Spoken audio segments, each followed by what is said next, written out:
Hi there, Zam here for NoTube. These are my thoughts and spoilers of House of the Dragon, Season 1, Episode 3, second in his name.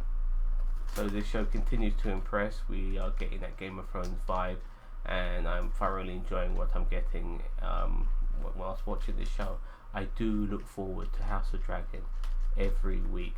Can't wait for it. Fantastic. I'm going to give you a quick breakdown of some of the moments in this particular episode, and we can talk about it, break it down, and all of that. So, we do see the crab feeder initially torturing Westerosians. Now, we saw that at the beginning of last week's episode, but there's a little bit more depth. This time it's nighttime as well.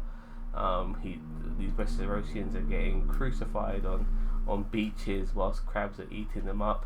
We do see Daemon coming in like a hero, but these Westerosians are getting killed in the process of Daemon coming in, so everyone's getting killed.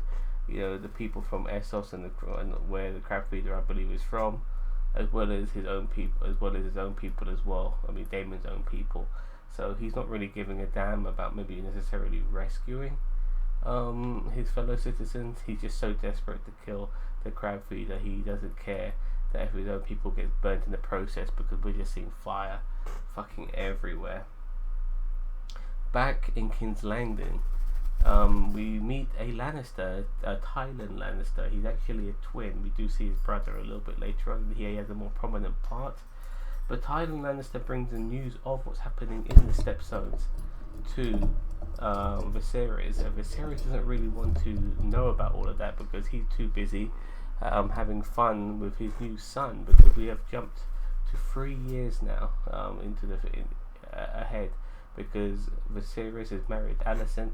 They've had a kid together. His name is Aegon Targaryen. He's 2 years old, and Alicent's also pregnant with another child of Viserys. So she's been getting busy, and she's also now the queen as well. That means she's now the stepmom of her best friend Rhaenyra and all of that, which is causing a little bit of a situation between Rhaenyra and Alicent. But going back to Tylan Lannister brings the news of what's happening in the Stepstones.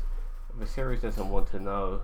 You know, he's got his mind on other things, and this is sort of the image we do have of Viserys. Like, he's just too busy wanting to have a party, and we do get that party scene in this episode, or a party sort of session, so to speak, because we go to King's Wood, which is just somewhere in the woods where everyone's going to be frolicking and drinking and merrymaking and all of that, and possibly a bit of hunting as well. And that's where we get to meet twin brother Jason Lannister, and he makes a pass at Rhaenyra, and Rhaenyra is a bit blind to it at first, but then she picks up on the moves, and she's a bit pissed off by it, and she and her dad have a heated argument in front of everybody, and Viserys just scolds her in front of everyone, you know, saying, you know what, you're old enough now to get married, you need to get married, this is the way, Mandalorian style. So Rhaenyra, being a bit pissed off, she kind of rides off into the woods, you know, just a young girl running away from all her headache and all her bullshit. But she gets followed by Creston Cole, who keeps an eye out for her.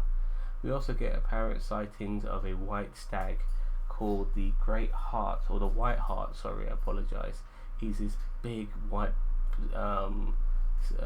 deer that's in the woods, and is possibly a mystic creature as well.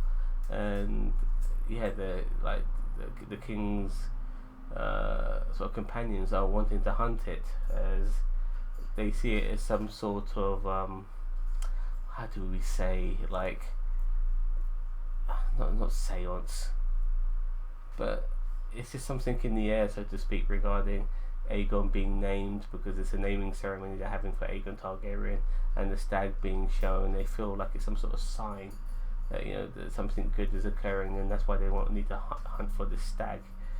So yeah, they do that.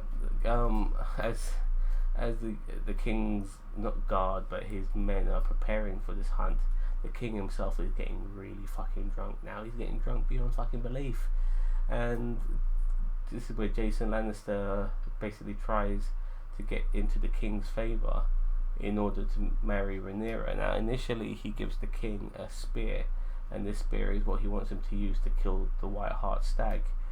But after that, he then starts talking about Rhaenyra to the king, saying, it'll be good if she marries me because it'll make you stronger. So the king, says to him, "Well, you think we're not strong enough?" And this basically leads down a hole digging session for Jason, because whatever he says, the king twists his words and makes it sound like he's being insulted, even though Jason's not trying to do that. He's just trying to get into the king's favor. But yeah, that was a very good scene, and it kind of showed you there's more layers to Viserys in this episode than we've seen in the previous. We kind of thought of him as a guy who shrugs his responsibilities, and to a degree he does, but he's also getting pissed off, and he's got a lot on his plate as well. You start to realise there's more to King than just having parties in the woods. Otto comes in on the scene and suggests that Rhaenyra marries her brother Aegon Targaryen, the boy who just recently been born. He's only 2 years old. This obviously also pisses off the king. I mean, there's nothing wrong in incest in this particular world. The Targaryens are known for marrying their brother, brother, sister fucking and all of that shit.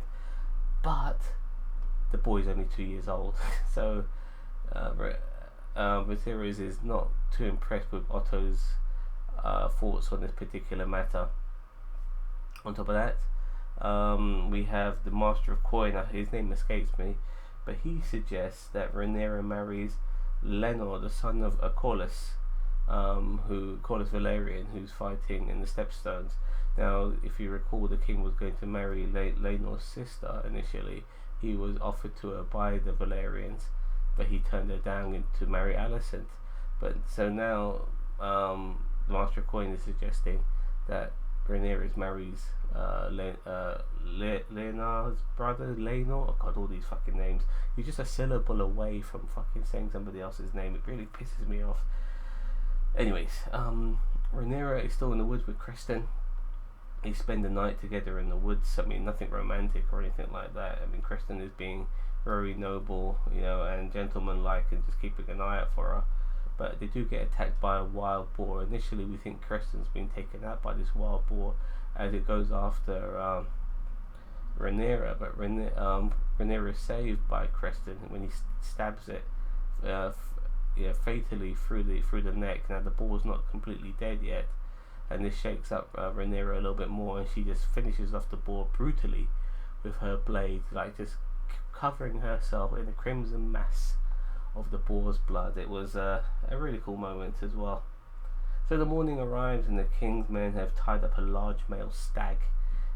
This is by the stag's antlers. Now this stag is not white, even though apparently it's supposed to be the White Hart. It's a big boy, don't get me wrong, but the people in the woods, the king's men, so to speak, they all believe this is the legendary stag. And this is a bit of a brutal scene, because I've always had issues with killing animals for sport. If you're going to kill an animal, make sure you eat it. That's it. If you kill an animal for any other reason, then you're a psychopath. Hopefully they have eaten this animal, but the sort of ritual behind it all, it's fucked up. You see so many people dying, but when you see an animal which is obviously totally innocent from all of this being killed by man for rituals or sport or whatever, it just feels so much fucking worse. And even though this stag was probably CGI and shit like that, it being stabbed initially and not being killed properly, because the king, when he used the spear given to him by Jason Lannister to stab it, he didn't hit the vital organ, so to speak, to kill it instantly, so he had to stab it again. Yeah, it was a brutal scene, and very well done at the same time. We have Otto persuading his daughter to convince the king that his grandson, the queen's daughter, the queen's son, the king's son, to be the heir, because it hasn't been announced yet. Rhaenyra is still going to be heir to the Iron Throne if Viserys dies, because that was his judgment, so to speak, at the end of the pilot episode. But he hasn't officially announced that Aegon Targaryen will be the new heir. Now everyone expects that to happen because only boys are ever heirs, but because initially Rhaenyra was made heir to the throne because Aegon wasn't even born yet, there now seems to be a little bit of doubt about what the fuck's going on.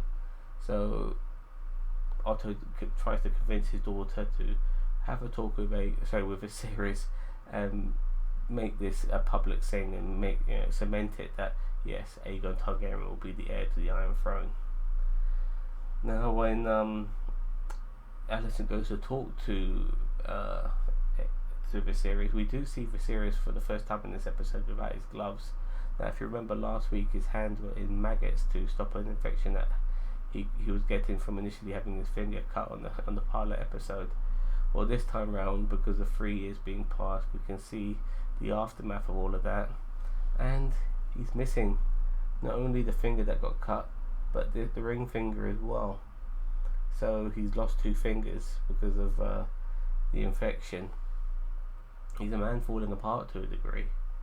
But before Alicent even has a chance to talk to him about Aegon Targaryen, they're talking about the Stepstones, because that's where the war between the Valyrians and the Crab Feeders men is occurring.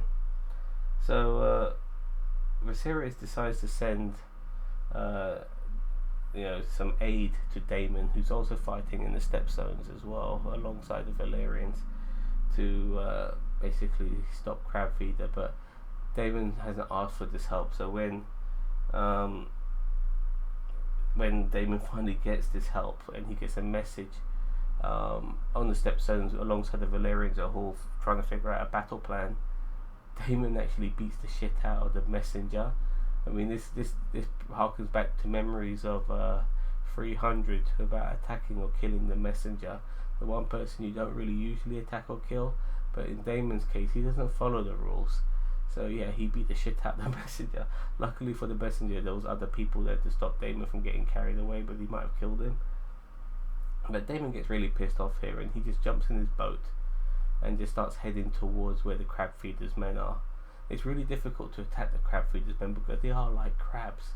Like the dragons can't kill them because they hide in caves, like a crab would hide in a hole in the ground, so to speak. So it's really difficult to kill them off with fire. So Daemon decides to go to where the Crab Feeders are as bait, and he pulls out a white flag, the flag of peace, surrender, neutrality, whatever some people look at it as, and he's basically goading in Crab Feeder's men and Crab Feeder himself, because as soon as those guys get a bit close to him, and he gives up his sword initially, but he had another blade and he starts hacking the Crab Feeder's men, gets his sword back and starts running towards where Crab Feeder is, because he can see him in sight, and he starts killing off a lot of Crab Feeder's men in the process. At the same time, the Crab Feeder's got men at higher grounds shooting arrows, but most of them miss until a couple of them do finally hit Daemon Targaryen, and he hides in shelter.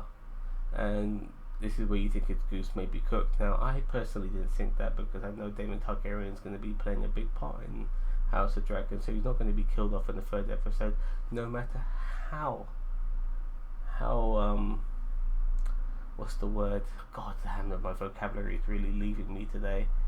But original this show might want to be, in killing off, important characters at particular stages. There was no way Daemon was going to get killed.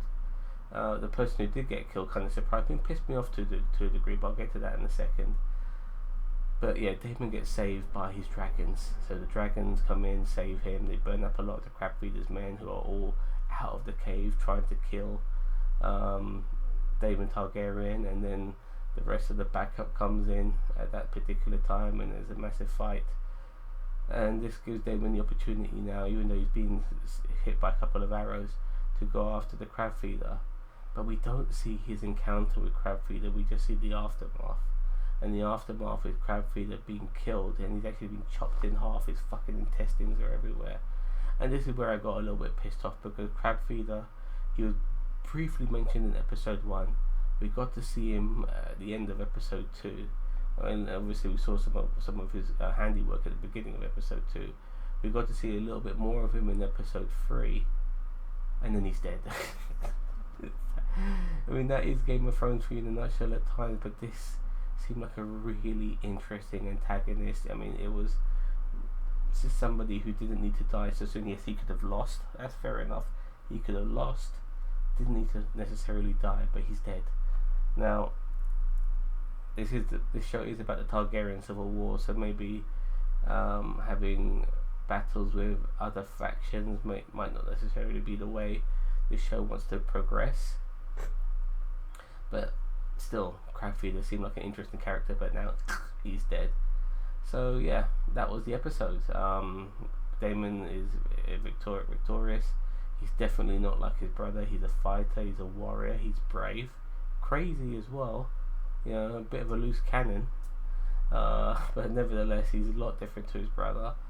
And he never wanted the aid from his brother. It was almost like if his brother helped him out with aid, it would have been seen as defeat, which is probably why he went running towards Crabfeeder on his own, you know, to show the world that I can do this without him.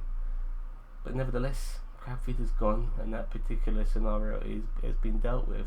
It'll be interesting to see what happens now regarding the Valerians, because I'm not sure where their allegiances lie. You know, is it with Daemon? And probably will be with Daemon after all of this. But at the same time, the king did send more men. I believe a lot of those men were in the fight at near the end of this episode. So it'll be interesting to see what happens there. But overall, another fantastic episode. Even though it was interesting to see the Stepstones and all of that sort of stuff, you always hear about the Stepstones being, once upon a time, it used to be the land that connected Westeros to Essos, but then the great flooding happened, and only little bits of little islands appeared afterwards, and then it just became a haven for pirates and all of that sort of stuff. So it was good to see the Stepstones finally, but nevertheless, I'm more interested in the actual Game of Thrones aspects regarding people like Otto Hightower and stuff, with his scheming, you know, trying to get his daughter to do a lot of his dirty work for him and all of that. That's where it's really fucking interesting. And Rhys Ifans, seeing him play this role, it's great. It really is great. I've never really seen him play somebody who is kind of got his shit together a bit and is quite cunning and scheming. You know, he usually plays quite off the wall characters, so to speak. Even when he was in Amazing Spider-Man, you know, he's a bit of an eccentric scientist. Here, there is an edge to him, like in his other characters, but you know, he's more of a master manipulator, and that's a very different role for that particular actor, and I very much appreciate it. Great stuff. I love it. Game of Thrones. I'm going to give this episode 8 out of 10. Another fantastic offering, and I'm really happy where we're going with this show. Can't wait for next week. Let me know what you think of House of Dragons Season 1 Episode 3, the second in his name. I thought it was really good. Did you? Leave a comment below. Don't forget to like, share, subscribe to NerdTube, the greatest YouTube channel you never heard of. Take care. Bye bye.